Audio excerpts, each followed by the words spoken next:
Good afternoon and welcome to Inside the FLX. I'm Josh Durso and we are coming to you live from the Finger Lakes One studio in downtown Seneca Falls. We have an exciting show today as the co-founders of Gas Free Seneca join us in studio. President Joseph Campbell and Vice President Yvonne Taylor are here to talk about some exciting news and give everyone an update on their fight against Crestwood's proposed gas storage facility on Seneca Lake. Joseph and Yvonne, thank you so much for being here. How are you? Great. Thanks so much for having us, Josh. Yes, thanks for having us.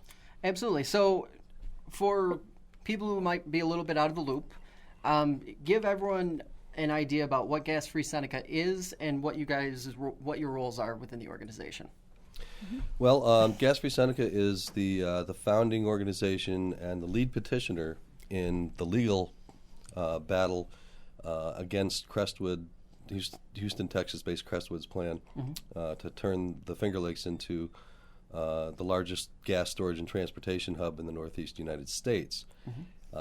We founded Gas Free Seneca. Basically, we hatched it at my kitchen table 5 years ago, almost to the day, so January 2011. Happy anniversary. Thank you. And we started out, my name is Joseph Campbell. I'm the president and one of the co-founders, and Yvonne Taylor is the vice president, also one of the co-founders. And we started things out. We knew that very few people knew exactly what was going on here. And so we thought that we really needed to get the word out. And we, in April of 2011, we put on a forum at the Watkins Glen High School auditorium. Nearly 800 people attended. We had a panel of speakers, and it's sort of snowballed from there. Okay, so this is, like you said, this is a polarizing issue. Explain the proposal that Crestwood has pushed forward. They're obviously a Houston-based energy company. What is their plan in simple terms? You know, it's been in the news for a while, but I feel like the way people have been absorbing it has been a little difficult. I don't think that people understand the magnitude of this project. This is massive industrial gas storage on a scale that we've never seen in this region before. They want to, and their initial plan calls for storing 88.2 million gallons of liquid propane and butane in these unlined, unstable salt caverns that were created 50 and 60 years ago by a process called solution mining for salt. So these caverns were never engineered to store anything. They were created. They're irregularly shaped.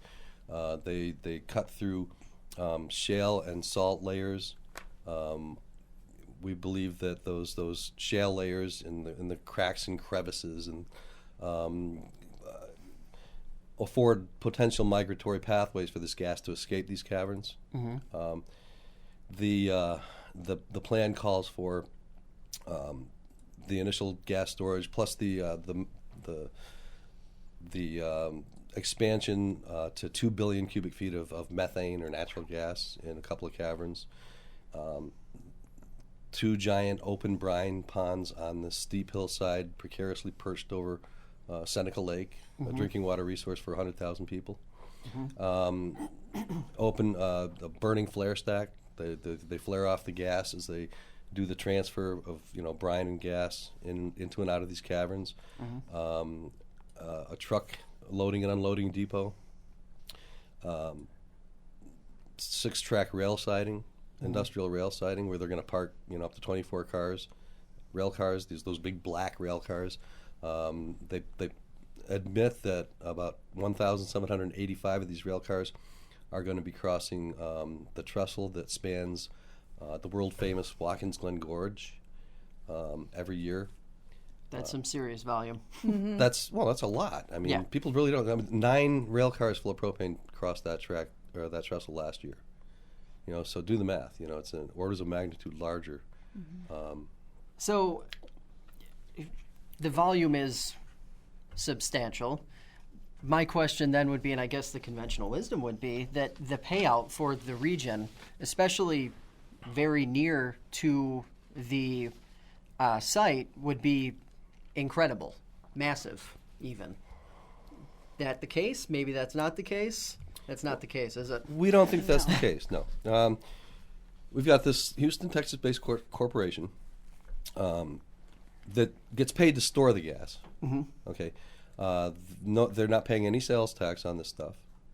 There's a small amount of real property tax that, based on the assessment, obviously, of whatever the assessment, they claim it's going to be about a $20 million project.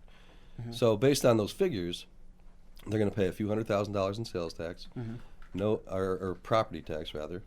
So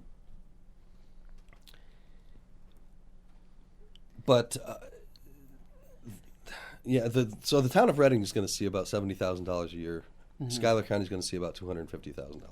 So compare that to the tourist based economy that we have here today, that generates $2.8 billion just in the Finger Lakes alone and employs 58,000 people. And this project's going to employ maybe 8 to 10 people tops.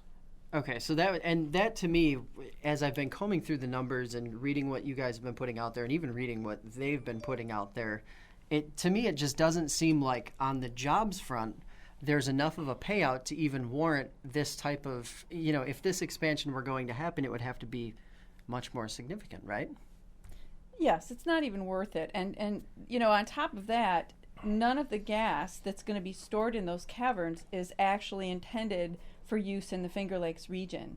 And that's, so we're being expected to assume all of the risk, and we're getting none of the reward.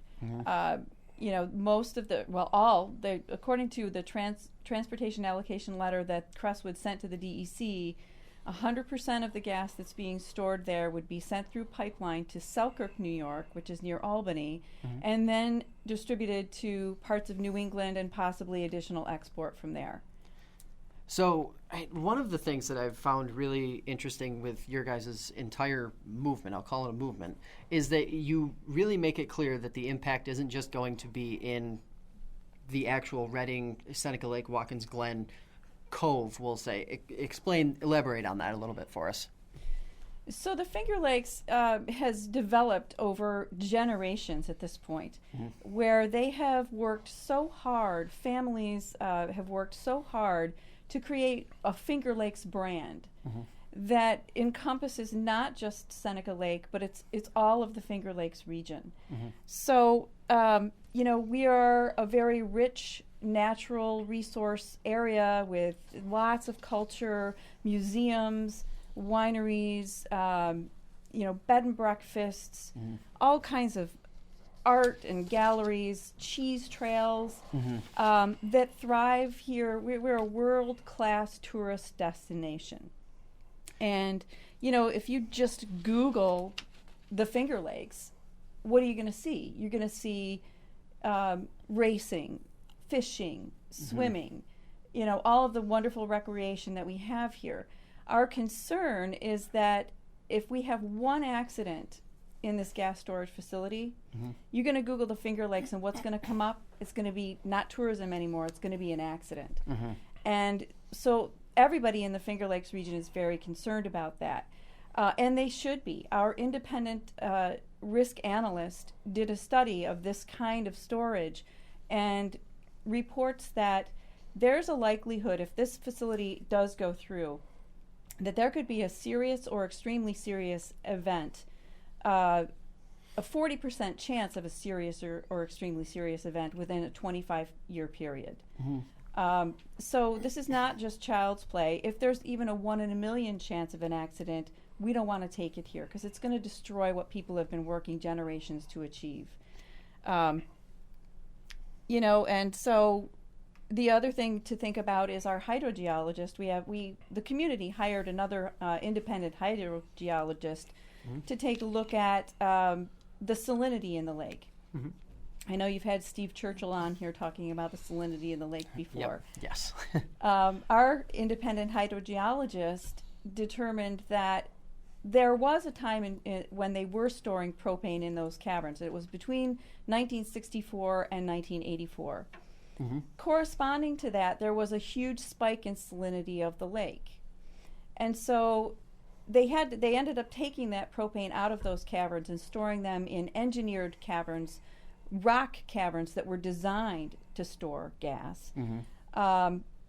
But our hydrogeologist says that if we were to repressurize those caverns again to store propane, Mm-hmm. it could cause a similar spike in salinity that they saw back in the 60s when they pressurized those caverns originally. Mm-hmm. And we're talking about an already stressed lake. It's Mm-hmm. already the saltiest lake in the Finger Lakes. Mm-hmm. Again, as Joseph pointed out, it's a drinking water resource for over 100,000 people. Yeah. And if that spike occurs, we've got a 4.2 trillion gallon source of fresh drinking water that's become undrinkable. Mm-hmm. So that's not just a Seneca Lake, not just a Watkins Glen, Town of Reading, Schuyler County issue. That's the entire Seneca Lake. So to that end, you talked about the wineries and the businesses and the brand of the Finger Lakes as a whole. Talk to us a little bit about the coalition you guys have put together amongst a massive list of businesses in the Finger Lakes region who support your cause overwhelmingly. That's absolutely right. To date, we have 31 municipalities throughout the Finger Lakes region who have officially drafted letters of concern or resolutions against the gas storage facility. That represents 1.2 million people in the Finger Lakes region. Mm-hmm. These resolutions were adopted by both Republicans and Democrats across party lines, Mm-hmm. nearly almost unanimously at this point. Mm-hmm. In addition to that, we have on the Gas Free Seneca Business Coalition 360 businesses that are standing together in opposition of this project. Mm-hmm. We also, the Finger Lakes Wine and Business Coalition formed particularly to be a part of the issues conference that we had in February of 2015. Mm-hmm. And there are additionally hundreds of businesses on that organization that are also standing against gas storage. The wineries tend to be the ones that are going to be the most hurt by this. Mm-hmm. If you look at the Finger Lakes magazine just came out with their 2016 map of all of the wineries and distilleries in the Finger Lakes. Mm-hmm. And it's a perfect example. It's a great visual to look at because most of the wineries and the distilleries are clustered around the southern end of Seneca Lake, Mm-hmm. but then they spread out like a spider web from there Mm-hmm. to all of the other lakes in the Finger Lakes. And, you have to figure that Seneca Lake is sort of the heart of the Finger Lakes, and it serves as a conduit for people to get from one lake to another. They go through or around Watkins Glen Mm-hmm. To visit all the other Finger Lakes. So to add truck traffic, rail traffic, industrial gas storage in the heart of the Finger Lakes Mm-hmm. is going to have a negative impact on everyone. Then in addition to all of that, we also have Senator Nozzolio drafting not one but two letters to Governor Cuomo. Mm-hmm. The second one more strongly requesting that he deny permits to gas storage on Mm-hmm. Seneca Lake. Assemblyman Brian Kolb also wrote a letter to Governor Cuomo Mm-hmm. suggesting that he really take a hard look at the community character that we have in the area Mm-hmm. before making a decision about this project. We have several downstate senators who have also expressed grave concerns. People downstate also realize, particularly businesses, restaurants, Mm-hmm. that the Finger Lakes serves as the breadbasket of their businesses. Their Mm-hmm. delicious meals are made from food that's been grown or crafted in the Finger Lakes, and their meals are prepared with delicious Finger Lakes wines. So even downstate businesses have come out against this. We have the New York State Sustainable Business Association that's come out against this. Mm-hmm. The American Sustainable Business Association has come out against this.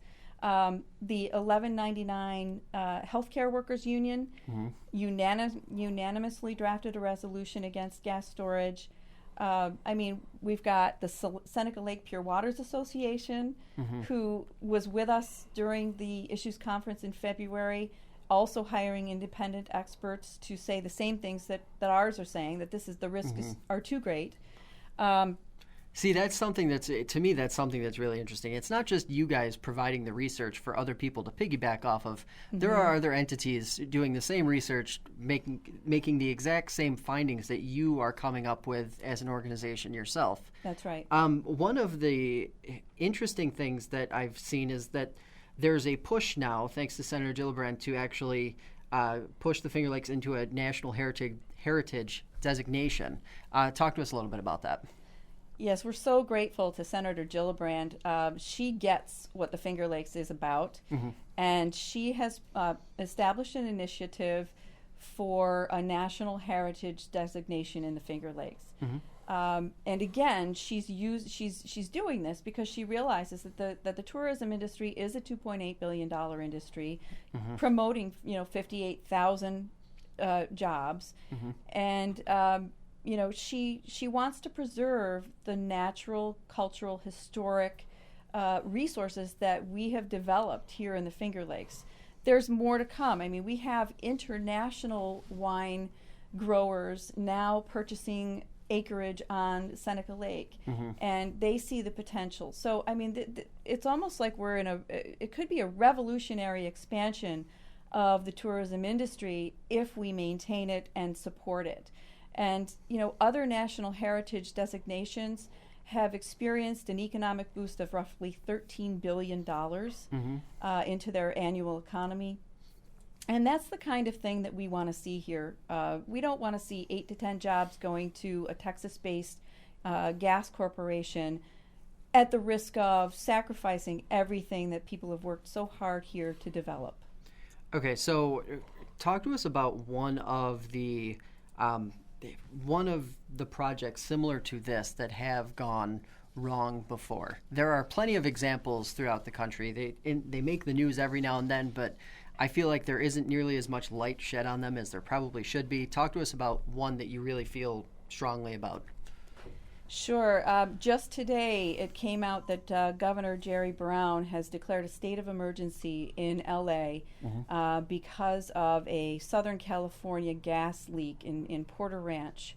110,000 pounds of methane escaping from that facility per day. 2,500 families have had to relocate. They're citing illnesses, nausea, nosebleeds, headaches, and they're very concerned about long-term health effects from exposure to things like benzene. Property values are plummeting. Children are getting pulled out of schools. It's not to say that this kind of thing would definitely happen if the gas storage facility were built today on Seneca Lake, but there's no way we want to take that risk here. So talk to us a little bit about Crestwood's, we'll call it a shaky past. They have a shaky past. If you really dig into what the company has done and how they've moved and how they've acted in different places in the United States, it isn't all rosy. Talk to us about what that looks like, or what it has looked like for Crestwood over the last several years. Well, locally, they do have a propane storage facility in Savona, New York, south of us. And in 2005, I believe it was, and there was an accident where a flash fire occurred. 4 people were sent to the hospital with severe burns. In 2012, they had not one but 2 pretty significant brine leaks on the property they own on the shoreline of Seneca Lake. The first one actually caused dead and dying, burned. The salt water burns the vegetation. And they didn't report it to the DEC for 3 weeks until a concerned citizen sent video footage of that dead and dying vegetation to the DEC. And then a few weeks later, they had another massive brine leak that ended up making its way into Seneca Lake. In North Dakota in 2014, they had a 1 million gallon brine leak. Now, this brine, people have to understand, is fully saturated with salt. It's 12 times saltier than seawater. And that massive spill ended up migrating into the bay of a lake that provides drinking water for the Native American tribe that lives there.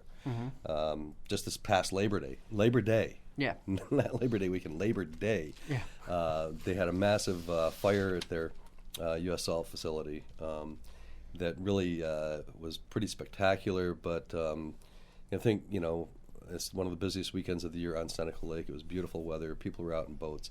This big cloud of smoke engulfed tourists and boaters alike. So they have a checkered past.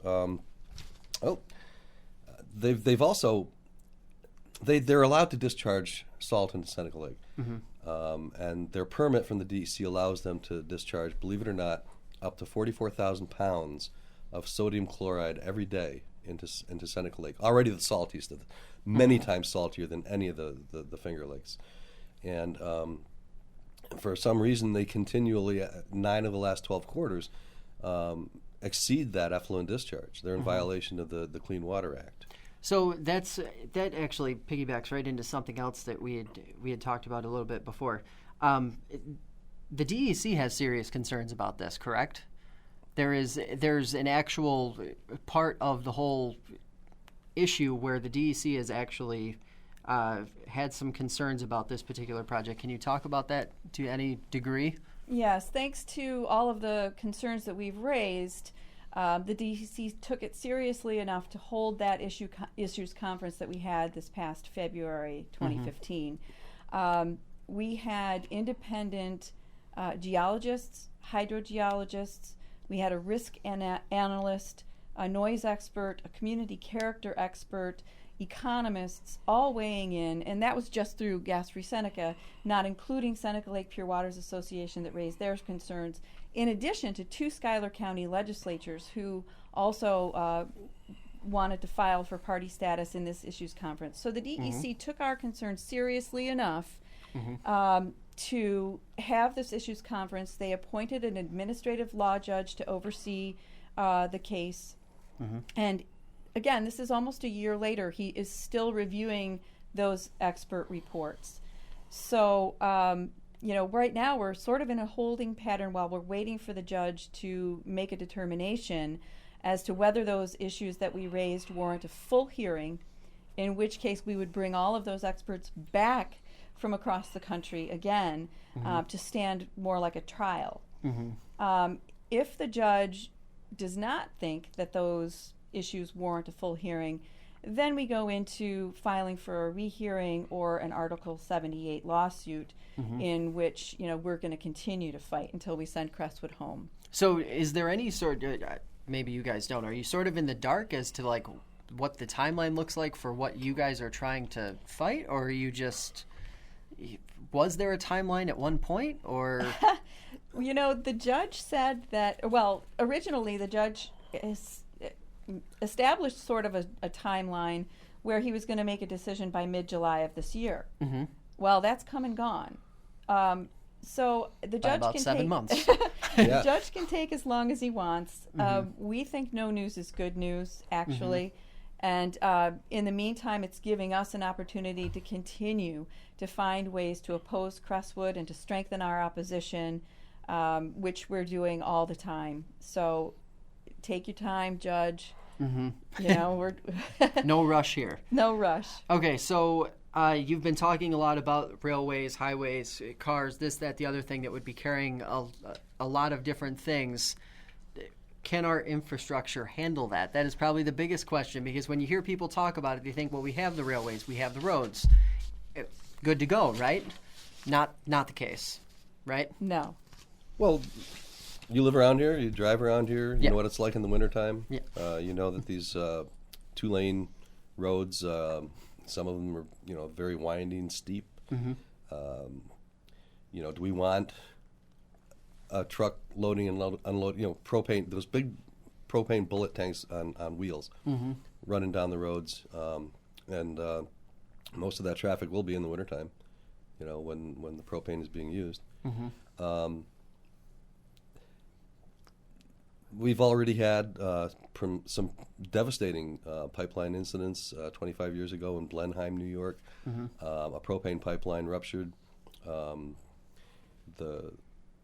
The vapor cloud that escaped ignited, killed 2 people, leveled 14 buildings. No, in a word, no, we're not. This is not the Houston Shipping Channel. These guys don't understand, that this is not, it's not Louisiana, it's not Texas. You know, it's the Finger Lakes, and we've looked long and hard at other gas storage facilities, like the one they're proposing to build on the steep hillside next to Seneca Lake, and we haven't been able to find one next to a drinking water, resource for 100,000 people. They're normally built out in the middle of nowhere on terrain that's flat as a pancake, and there's a reason for that. Propane, when it escapes, the liquid vaporizes, turns into a dense vapor cloud that's heavier than air. It flows downhill, and the lake with the hillsides would act as a basin to collect natural catching net. Exactly. And of course, the prevailing winds out of the north, that vapor cloud could easily blow right into Watkins Glen. Same thing with that gorge. If there were a derailment and a number of rail cars, they don't, one It's not rail. just one. It's never just It's one. never just one. Fall 175 feet into that gorge, they're going to rupture.